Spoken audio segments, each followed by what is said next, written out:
Hello दोस्तों, welcome back to curious Sharif for the daily dose of Indian football. तो सबसे पहले शुरुआत करते हैं इंडियन नेशनल टीम के नए हेड कोच से। तो एज पर दी मीडिया रिपोर्ट एएफएफ ने यहाँ पे 291 कोचिस के जो एप्लीकेशन आए थे उसको शॉर्टलिस्ट करके अब 10 से 15 कोचिस को उन्होंने ईमेल के थ्रू रिप्लाई भेजा है कि क्या आप अभी भी इस जॉब के लिए इंटरेस्टेड हो, आपकी मिनिमम सैलरी एक्सपेक्टेशन क्या है, आप कब तक नेशनल टीम को ज्वाइन कर सकते हो, और कोई आपकी स्पेसिफिक डिमांड है क्या, जैसे कि भाई कोचिंग स्टाफ मेरे को इतना चाहिए होगा। तो ये सारे क्वेश्चन उन्होंने जो रिप्लाई ईमेल ये 10 से 15 कोचिस को भेजा है उसमें पूछा गया है। सो ये जो 10-15 कोचिस है उसमें मीडिया की रिपोर्ट के थ्रू अगर आप देखें तो 4-5 नाम निकल के आए हैं। पहला नाम है मनोलो मार्केस, दूसरा है एंटोनियो हबास, तीसरा है पार्क हैंग शो, जिसके लिए फैंस काफ़ी ज़्यादा मतलब काफ़ी सारे फैंस इंडियन फुटबॉल फैंस चाहते हैं कि उनको बनना चाहिए।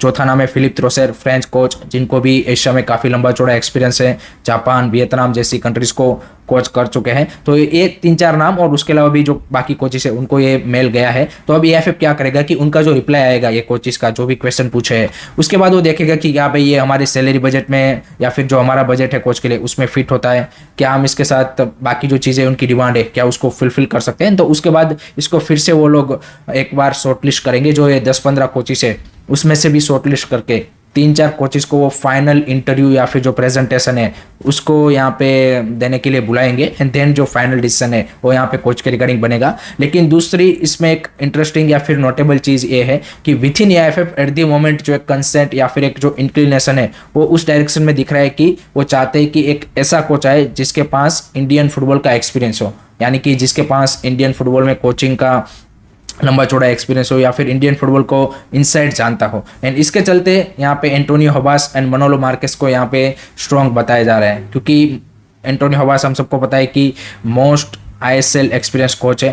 एंड मनोलो मार्केस ने जिस तरह से हैदराबाद एफसी को यहाँ पे टेक ओवर किया था एंड जिस तरह से उनको टाइटल जितवाया, so that shows his calibre also. So that's why ये दो कोचेस को काफ़ी ज़्यादा यहाँ पे मीडिया में भी बताया जा रहा है कि भाई ये फ्रंट रनर है। बट फाइनल डिसीजन यहाँ पे 20th को जब कल यानी कि एक्सको की मीटिंग है उसमें सारे नाम रखे जाएंगे, उसमें भी सबके में भी सजेशन लिए जा सकते हैं। देन फाइनल डिसीजन जो है वो उसके बाद बनेगा। तो इस मंथ के एंड तक आप एक्सपेक्ट कर सकते हो कि आपको जो नया कोच है वो मिल जाएगा। लेट मी नो गाइस, आपकी क्या चॉइस है, कॉमेंट सेक्शन में मेरे को जरूर बताइएगा।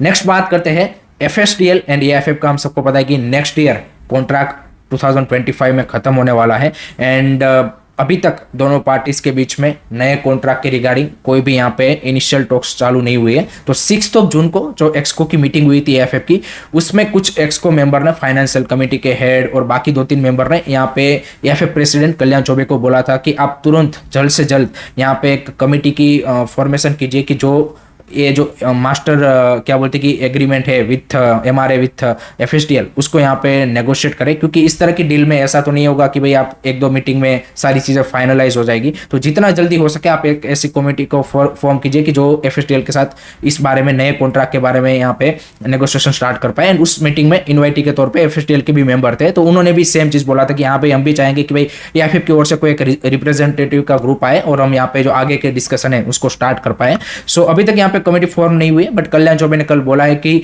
जो कल की मीटिंग है एक्सको की उसमें मैं नई कमेटी जो मैंने सोची है और जो मैंने नाम रिकमेंड किए हैं वो मैं रखूंगा। एंड देन जो अगर एक्सको का फाइनल उसमें एग्रीमेंट आता है देन जो नई कमेटी बनेगी वो यहाँ पे एफएसडीएल के साथ डिस्कशन स्टार्ट करेगा। And then we will see कि भाई किस तरह का नया जो एग्रीमेंट है उसमें किस तरह के फाइनेंशियल आप देखिए कि टर्म्स एग्री किए जाते हैं विथ एएफएफ, कितना उनको बेनिफिट मिलता है, क्या सारी चीज़ें होती है उनके, वो देखना इंटरेस्टिंग सा रहेगा। दूसरा यहाँ पे कल की जो एक्सको मीटिंग है उसमें कल्याण चौबे के लिए दिक्कत बढ़ सकती है, क्योंकि कुणाल घोष जो मोहन बगान एथलेटिक क्लब के ऑफिशियल्स है एंड टीएमसी के मेंबर है, जिसने वो ऑडियो वायरल हुआ था during his recent election. And उसमें कल्याण चौबे ने उस ऑडियो में बोल रहे थे कि भाई तुम मेरे को इलेक्शन में मदद करो तो मैं तुमको एएफएफ में या फिर स्टेट लेवल के फुटबॉल एसोसिएशन में कोई पोजीशन दिला दूंगा। तो इस तरह का उनके ऊपर आरोप लगा है कि आपने अपना पोजीशन का मिसयूज किया है। एंड वो कुणाल घोष ने भी अभी सारे एक्सको मेंबर को यहाँ पे मेल लिखा है कि मैं भाई यहाँ पे इस चीज़ को प्रूव करने के लिए रेडी हूँ। तो लेट्स सी क्या कोई एक्सको मेंबर इस मैटर को कल्याण चौबे के अगेंस्ट उठाता है एंड क्या इसके रिगार्डिंग विथ इन एएफएफ को एक इन्वेस्टिगेशन करने के लिए बोलते हैं। सो अगर वो होता है देन एएफएफ प्रेसिडेंट मिस्टर कल्याण चौबे की जो पोजीशन है वो खतरे में आ सकती है। अदरवाइज अगर कोई उठाएगा ही नहीं मैटर, देन कोई यहाँ पे बात बनने वाली नहीं है। पाइचुंग भूटिया भी बताया जा रहा है कि वो शायद इस मीटिंग को अटेंड करेंगे। लेट्स सी वो क्या इस मैटर को उठाते हैं एंड बाकी एक्सको मेंबर का क्या कोई सपोर्ट मिलता है। अगर मिलता है तभी ये पॉसिबल है, अदरवाइज तो मीटिंग ऐसे ही खत्म हो जाएगी। सो लेट्स सी कल्याण चौबे का भी क्या फ्यूचर देखने को मिलता है, that will be interesting to see. Let me know guys आप क्या सोचते हैं इसके बारे में, कमेंट सेक्शन में अपना ओपिनियन जरूर बताइए। नेक्स्ट बात करते हैं फीफा रैंकिंग के बारे में, क्योंकि after euro and Copa America latest FIFA की रैंकिंग अनाउंस हो चुके हैं एंड अर्जेंटीना एज ऑलवेज यहाँ पे अपना फर्स्ट स्पॉट मेंटेन किया है after winning the Copa America. Spain ने काफी बड़ा जंप लगा दिया है एंड थर्ड पोजीशन पे आ चुका है वो। उसके अलावा इंडिया की बात करें अगर हम, तो हमारा भी डिक्लाइन हुआ है एंड 124th पोजीशन पे एट द मोमेंट हम है एंड एशिया में 22nd पोजीशन पे। So that's the you can say कि big concern for us, because Asia में हम पिछले कुछ सालों में भाई 17-18 उस पोजीशन तक पहुंचे थे। हमारा एम है कि भाई टॉप 15 में हमें पहले आना है, बट एट द मोमेंट जिस तरह से हमारी performance recent performance Asian cup and world cup क्वालिफायर्स में रही, उसके बाद एक काफी बड़ा डिक्लाइन आया है। 124th and 22nd in Asia हम पहुंच चुके हैं। वुमेन्स फुटबॉल में भी सेम सिनेरियो है, वहां पे भी हम लास्ट ईयर अगर हम देखें तो 55 to 60 के बीच में कहीं थे एंड अभी हम 67 पे पहुंच चुके हैं। सो दोनों ही टीमों के लिए I think couple of next year and उसके बाद के जो ईयर्स है वो काफी ज्यादा इंपॉर्टेंट रहेगी कि they have to improve that ranking also. मैं नहीं बोल रहा कि लोअर रैंक के अपोनेंट के साथ खेल के आप इंप्रूव कर लो, बट आपकी ओवरऑल टीम परफॉर्मेंस इंप्रूव होनी चाहिए एंड आई थिंक आप जो अपकमिंग मैचेस खेलो उसमें बेटर रिजल्ट हम यहाँ पे हमारी टीमों से एक्सपेक्ट करते हैं। Late me know guys what do you think, comment section में अपना ओपिनियन जरूर बताइए। अब बात करते हैं ट्रांसफर्स के बारे में, तो वहां पे केरला ब्लास्टर के फैंस काफी लंबे टाइम से वेट कर रहे हैं कि भाई बाकी के जो फॉरेन साइनिंग्स है वो कौन होने वाले हैं। सो र्यूमर्स ये आ रही है कि उन्होंने भाई French 32 year old centre back Alexander कोएफ को साइन कर लिया है, जिनके पास एक्सपीरियंस है फ्रेंच लीग 2 में खेलने का, सेकंड डिवीजन में खेलने का। उसके अलावा स्पेन, इटली एंड बेल्जियम की जो यहाँ पे लोअर डिवीजन है उसमें भी वो खेल चुके हैं। So that's the interesting profile and that's the interesting signing from the Kerala blaster in this centre back position, जिसपे उनके पास मिलोस त्रिंसिक तो है ही। सो लेट्स सी कब तक ये साइनिंग ऑफिशियल होती है।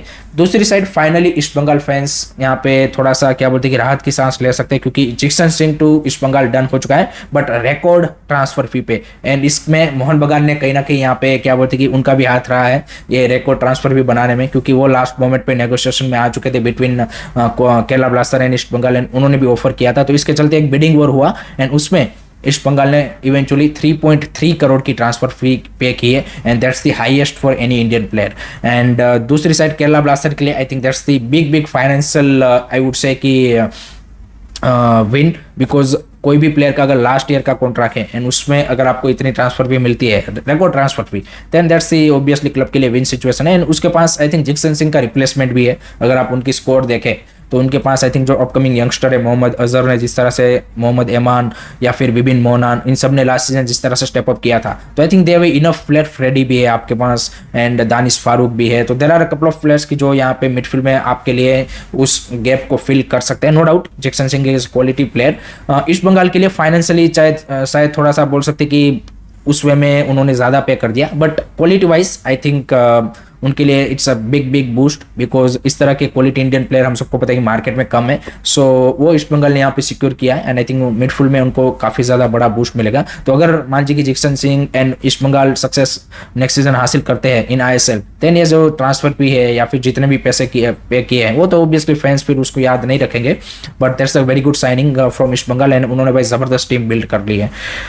अब ईस्ट बंगाल ने साइनिंग की है तो मोहन बगान को अभी करना बनता है, बिकॉज इस ट्रांसफर विंडो में भाई दोनों Kolkata clubs toe to toe चल रहे हैं। सो मोहन बगान ने भी Greg Stewart former Mumbai City FC and Jamshedpur FC के प्लेयर को यहाँ पे 1+1 ईयर डील पे साइन कर लिया है and that's also one of the interesting signing, because proven ISL player है। ऐसा नहीं है कि आप यहाँ पे आपके लिए थोड़ा सा मतलब डाउट है कि भाई कैसा सेटल डाउन होगा। सो जमशेदपुर में भी उन्होंने करके दिखाया है मुंबई सिटी के लिए, तो he was one of the key player and one of the most you can say कि successful in terms of the and you can say one of the best. अगर आप फॉरेन प्लेयर जो ISL में खेले उसमें आप Greg Stuart को रख सकते हो। So I think definitely it's a very good signing for Mohun Bagan super giant. Last में बात करते हैं ओडिशा FC की जो वुमेन्स टीम है जो इस season AFC women's champions league में खेलने वाली है, उनके लिए भाई प्रीलिमिनरी स्टेज के यहाँ पे ग्रुप्स का अनाउंसमेंट हो चुका है। उनका ड्रॉ कल था AFC की ओर से एंड उनको भाई यहाँ पे जो एतिहाद क्लब है जो कि जॉर्डन का क्लब है, एंड एक सिंगापुर का क्लब है लायन सिटी, उनके साथ प्रीलिमिनरी स्टेज में मैचेस खेलने हैं 25 एंड 31 ऑफ अगस्त को। एंड अगर ये दोनों मैचेस जीतते हैं या फिर वो इस ग्रुप को टॉप करते हैं, then they will qualify for the final and main group stage. And उसमें भी वो यहाँ पे ग्रुप सी में रखे जाएंगे, जहाँ पे उनको भाई उरुवा रेड डायमंड जैसी टफ टीम है, उसके अलावा एक चाइनीज टाइप है एंड एक वियतनाम क्लब के साथ भिड़ना होगा। एंड उसमें भी अगर आप 1, 2, 3 में अगर आ जाएंगे, then you will qualify for the you can say quarter final.